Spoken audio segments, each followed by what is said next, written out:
Rock Hopper here. Won't you come join me as we take a drive across Wyoming?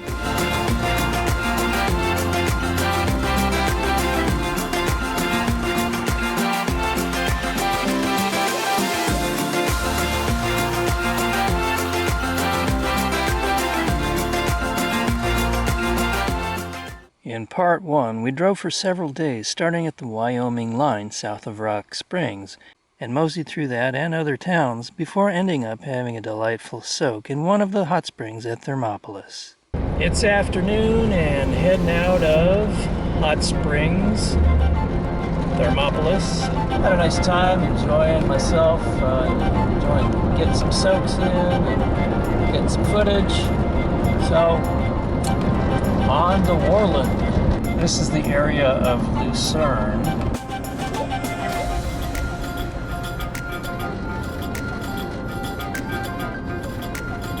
Looks like there's smoke in the air. There's like a haze. Must be some fires in California or Oregon or Idaho or someplace going on. I wonder what they're growing out there. Kind of looks like sugar beets. I read that sugar beets are almost all GMO now. Did you know that? There's the tallest structure around right there. Looks like I called it correctly. Sugar beets. This sign tells a bit about the history. GMO? GMO. Right here was the original town site of Worland. That bridge looks old and interesting, so just thought, let's go check it out. Little sign says no jumping or diving from bridge. Yeah, this looks like a fun one. Looks like it's been here a while. Maybe a long, long time. I don't know. And we'll cross the bridge the other way as well. Are we having fun yet? Well, I hope we are. At least we're out exploring and finding new things, right? We are in Worland. Going across a river here. What river is that? It's the Bighorn River. Yuppers. It's certainly been hot lately. It's actually cooler than it has been. It's been 95 to 100. So, low 90s is sounding kind of nice. Going through the main drag of Worland. Worland began as a stage stop in 1900. The Bighorn River held the promise of water for settlement and irrigation. More promise arrived with the coming of the railroad in 1906. But the tracks were laid on the river's east side and the settlement was on the west side, so the town was moved. Today the town produces oil and natural gas, sugar beets, and livestock. Goose's Liquor. Get goosed, huh? I think that's their slogan. A guy tended to the sugar beet fields. We've left Worland behind and we're going through the agricultural outskirts here. And this is the view in front of us. Wow, look at those pronghorn go.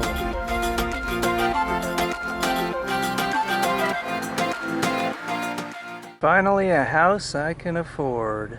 I saw this old abandoned house and thought I'd compose a few shots of it, but as soon as I got out of the car I was immediately attacked by a horde of mosquitoes. I gotta get out of here because I have like 10 mosquitoes on my legs in like 5 seconds. That old house was on the Bighorn-Washakie County line, and boy did I pay the price for getting those few photos or that clip, you know. I looked down at my leg and I had about 8 mosquitoes on one leg and a couple on the other, and I just slapped my leg a few times and started running out of there.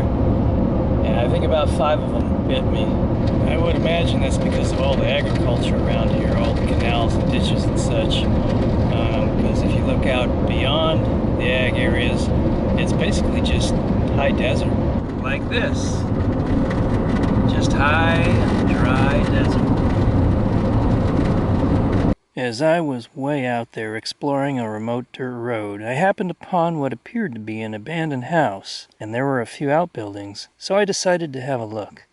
I was amazed at what I found. A fascinating array of old household items, some of them possibly dating back to the 1920s and 1930s, the likes of which I'd rarely ever seen in all my years of exploring. The original steam iron. Those are some really old National Geographics, 1929, wow. A medicine cabinet full of some seriously old medicine. Look at that guy's hair.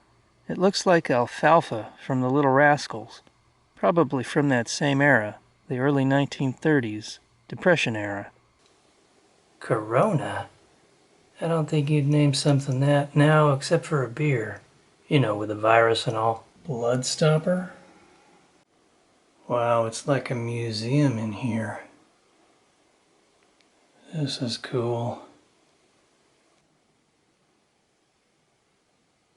Check out that guy's beard. Is that from the 1920s, do you think? Goldie Hawn from 1978 on McCall's magazine cover. Looks like an old yearbook here. Oh yeah. How interesting. A glimpse into another time. 1947. Check that out. Look at the way they dressed. Sitting on their bicycles there. The football team. Look at those uniforms, no?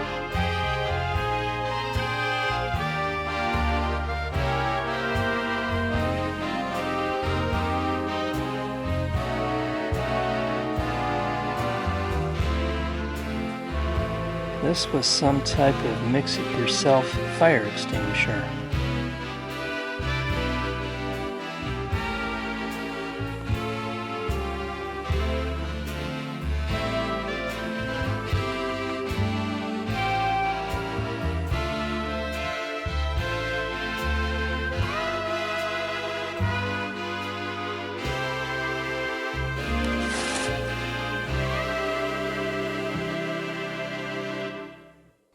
There's a mummified cat. After the exploration, it was time to head back to the pavement. Don't forget to subscribe. This is the town of Manderson, population 88. We're paralleling the Bighorn River. What's on that sign? Sheep. I guess some guy will be excited to see that. We are in Basin. What's that say, the Lilac City? I don't see any lilacs. Do you? I don't see much of anything, really. No landscaping, anyway. Well, what are we coming into? The downtown area, I guess. There's the town of Basin. City offices, I guess. And you got the IGA store over there. And Art Center and Theater. Hey. And looks like a pub over there.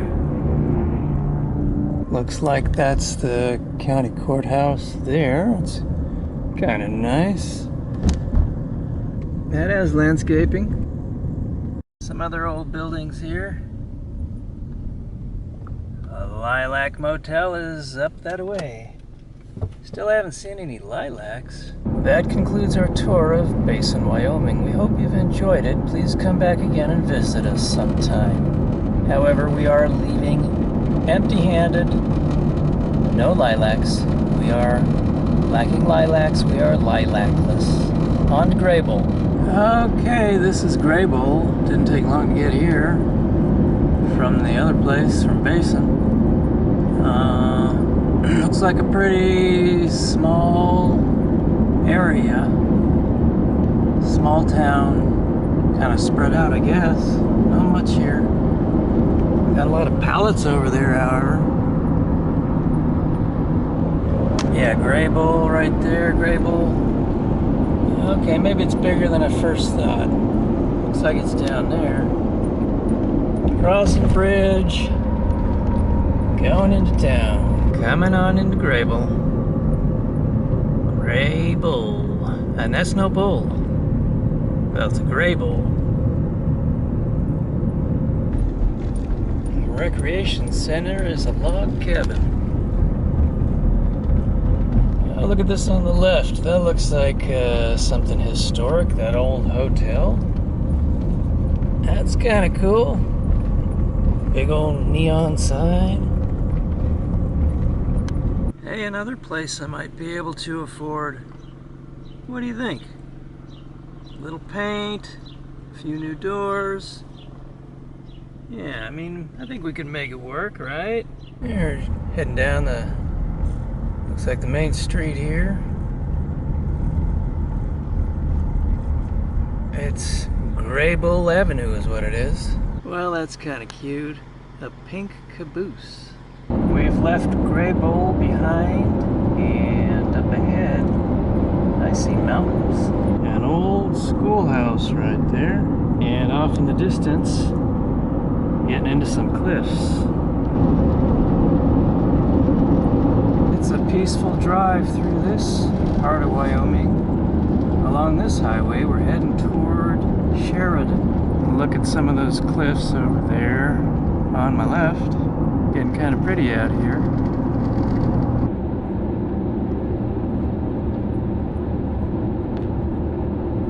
We are entering Shell. This place is probably just a shell of what it once was, huh? Okay, I'm just joking. That looks kind of cute. The Shell store, tap house, and kitchen. You've got the Shell Community Church. Looks like that was once an old schoolhouse. Probably a private residence now. And look, right next to the schoolhouse, you got a little deer right there. Hi, baby.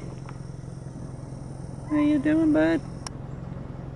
Hello, baby. Just chilling out, relaxing, getting some shade. Okay, bud. See you later.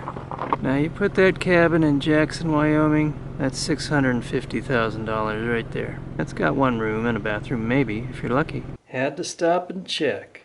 One room, no bathroom. Sorry. Because it has no bathroom, you'll take $500,000 for it? Ah, deal. I'll take it. There's a cute little cabin right there. Something else across the street there. Not sure what that once was. Maybe a rock shop. Had rock on the side of it. Or a house. Who knows? Well, there's a little touch of history for you. Little touch of color with that goldfinch right there. Two of them. Looks like a pair. Going through some pretty countryside. Lots of horses and pastures here. Looks like mountainous country ahead. I think we're going to be going over a pass eventually. It is getting late in the day, so gotta find a place to park it for the evening. About as soon as I said need to find a place to park it for the evening, I found this road, and well, now I've got a choice of little dirt paths to go down and check out a potential campsite. Looks like I've got a room with a view.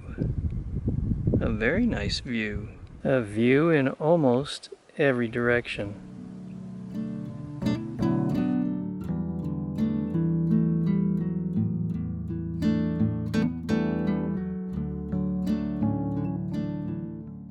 This place of lodging has intriguing decor. I've been keeping the meals at dinner time pretty simple lately. Just cooked up some spaghetti and then just poured this in there as spaghetti sauce, and it's actually fairly tasty. This is my favorite part of the day, when the colors come alive in the hills and everything starts to glow.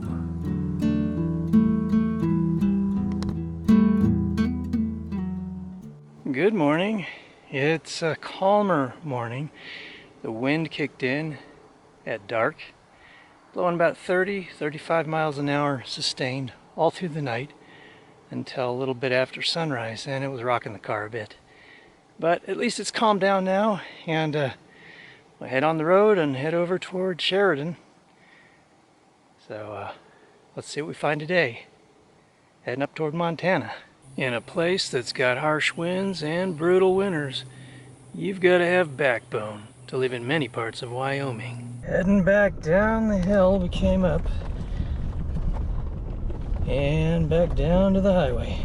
Now, a sign there says watch for fallen rocks, and there was another sign before that and it had a flashing light. It said the same thing. Bighorn National Forest, and we got some road work, maybe some fallen rocks going on here.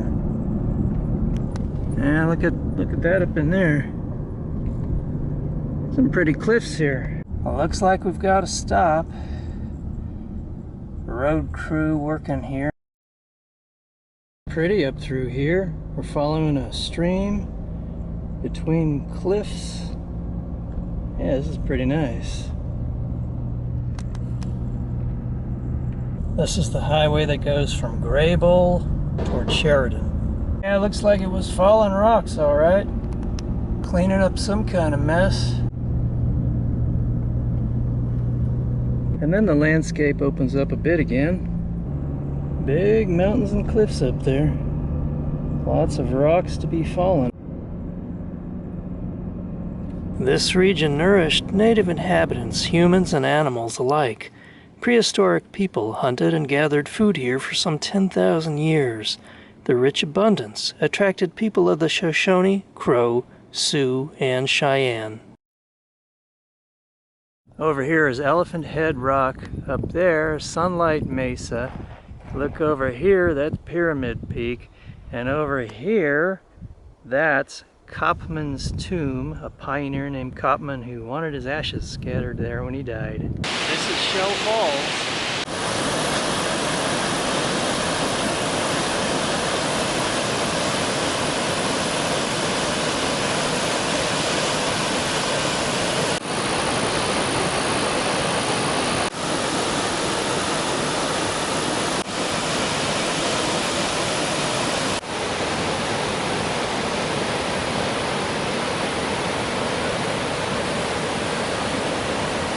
The wax currant is edible, and we might be in luck.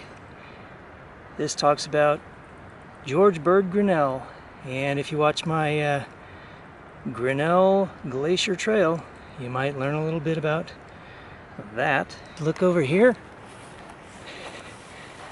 We do have some currants, and let's try them out.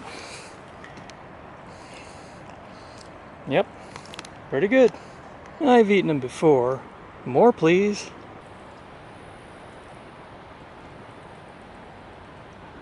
There's another waterfall way out there. We left Shell Creek behind down there at the waterfalls, and we're in the high country now. They do close the road because it does get a lot of snow here. Coming over the top of Granite Pass, 9,033 feet, the sign said. Here's a little color to brighten up your day.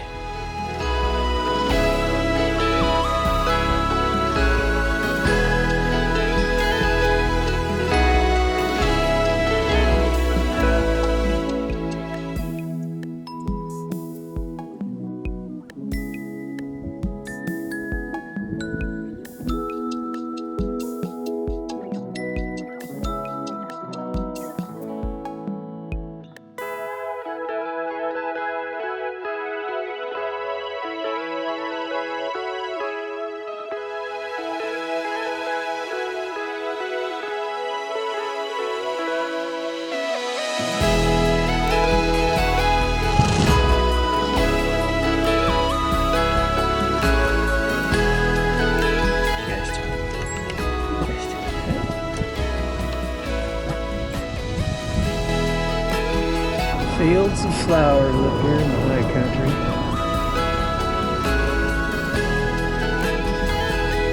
We're up in the pines now, just waiting for a light to change on the pilot car. The pilot car arrived, so we may proceed.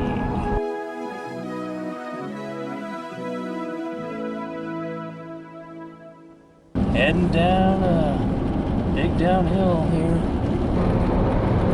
Coming out of the mountains and the flatlands below, it looks like. Looks like the plains down there. The Great Plains, or the edge of it anyway. Coming down onto the flatlands, or the flatter lands anyway. There are some hills out here. And it's quite windy down here. Another red road, this time a highway, a paved highway. Have a look at that side, it's still wide open. But if you look at the other side, there's housing subdivisions going up. Entering Dayton. You may not think there's much art in Wyoming, and you might be right, but there is some, and this place is kind of cool. The Painted Skulls Studio in Dayton. Arr, mateys, we got skulls here and much more.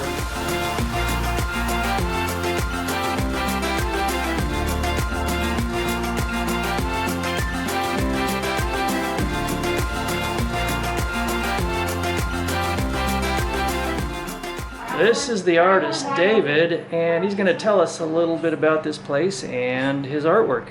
Yeah, the walls are fairly bare right now because all my work is at the Nick in Casper, Wyoming. This is one of my more popular pieces. It's pretty serious. It's got some very important characters. Bass the cat and the owl. It's called The Cat Walks Into a Bar. And the cat's having a martini, and it's got all the accoutrement, the trout skeleton, and of course a portrait of both of these characters, and a Picasso ripoff. And this painting was sold, the original was sold to a pathologist here in Sheridan. I believe a few years back. It's got outlet unplugged, another outlet unplugged, all the good stuff. Okay, so what's this one? Tastes like chicken. The owl's doing a little grilling. Rattlesnakes line the base of the cottage. And this is our feral cat that I think was eaten by a mountain lion. She's disappeared, never to return, unfortunately. Her name was Mama. And that's the dire wolf. It's just a little town here, like so many other towns in Wyoming.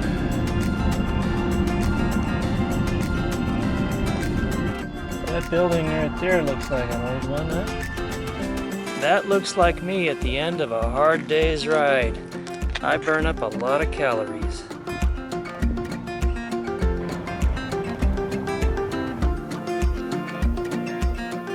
The artist Dave suggested that I go up to this scenic little canyon. So we're taking a little side trip here real quick to check it out, see if we can find it. I think we found the Tongue River Canyon.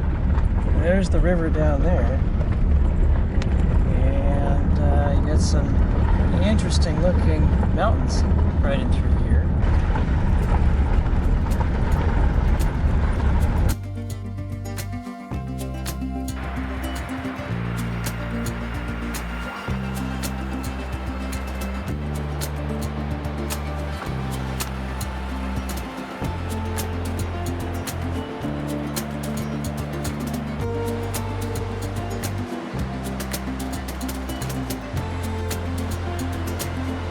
Heading back out of Tongue River Canyon now, and thank you, Dave, for steering me in this direction. That was an interesting find. Not far up the road from Dayton is this little town called Ranchester.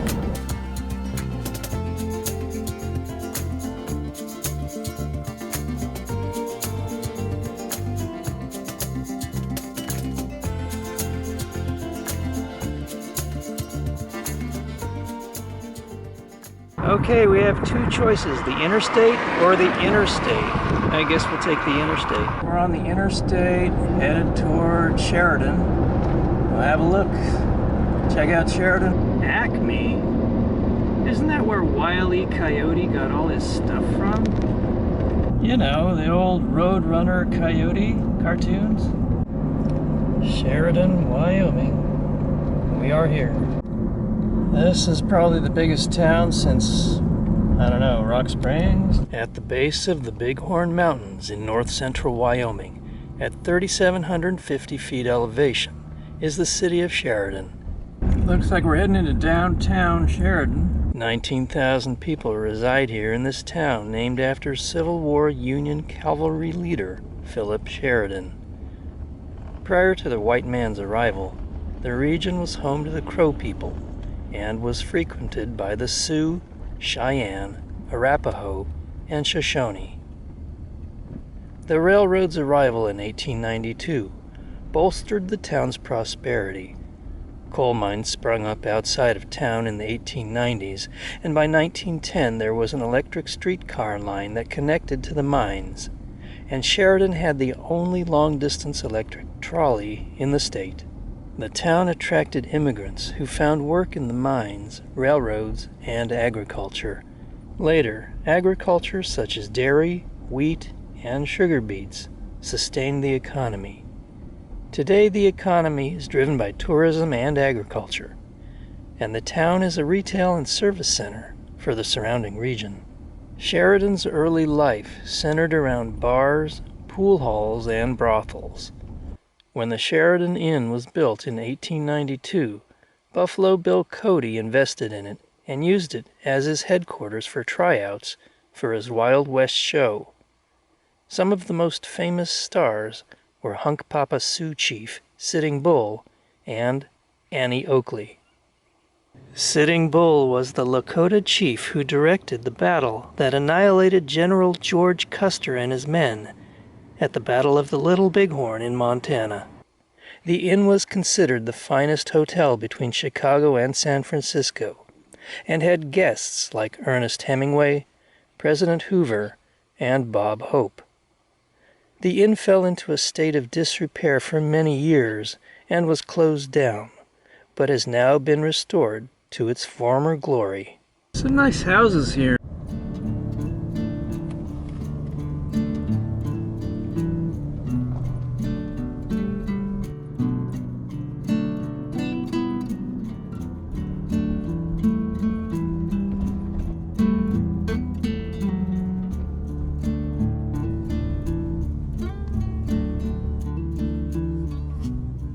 Just happened to hit the Sheridan Farmers Market every third Thursday in the summer here. Well, this camp spot tonight is a bit out of the norm for me. It's a bit, I'm just parked outside, kind of hidden in the bushes a bit from like, I don't know, some kind of yards, industrial yards or whatever, just outside of Sheridan because I didn't want to really drive a lot because I'm going to go back into town tomorrow in the morning and then head out. So here I am. Hopefully it'll be all right.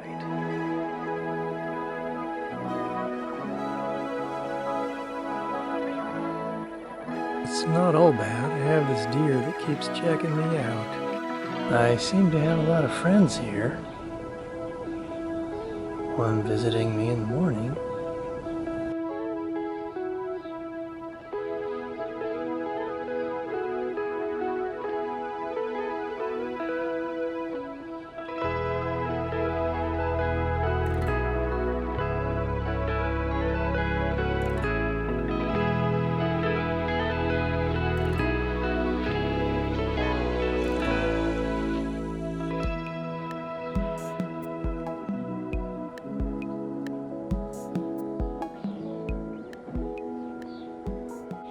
There goes our deer. Leaving Sheridan behind. Back on the road. Heading up toward the border of Montana now. I had another quick look around. Got some gas. Had the car checked out because I backed into a small dirt berm and the muffler hit. I have a tiny little crack in the exhaust system. I mean, it's fine, it's drivable, but it could get worse in time. So I'll just have to keep an eye on that. Look at the kind of the rolling hills out here. Grassy rolling hills. It's not too bad being on the interstate here. Traffic's not too heavy. I mean, at least it's not like the interstates in Colorado. Please don't Coloradize Wyoming. I call Colorado Rocky Mountain, California. Not because a ton of Californians have moved there, although I'm sure there are a few, but because they did everything just kind of the same way as California. They overdeveloped, gave no real thought to the future, just build, millions and millions of houses, and then all the problems such as traffic, crime, and drugs, lack of open space started happening. Yeah, Colorado became just an overcrowded mess. I got so sick of it, I had to leave last year. Looks like we've reached Montana. Big sky country. We've hit the Montana line, so that concludes our journey across Wyoming. Don't forget to give me a like on the video, share, and subscribe. Until next time, this is Rockhopper. Now, see ya.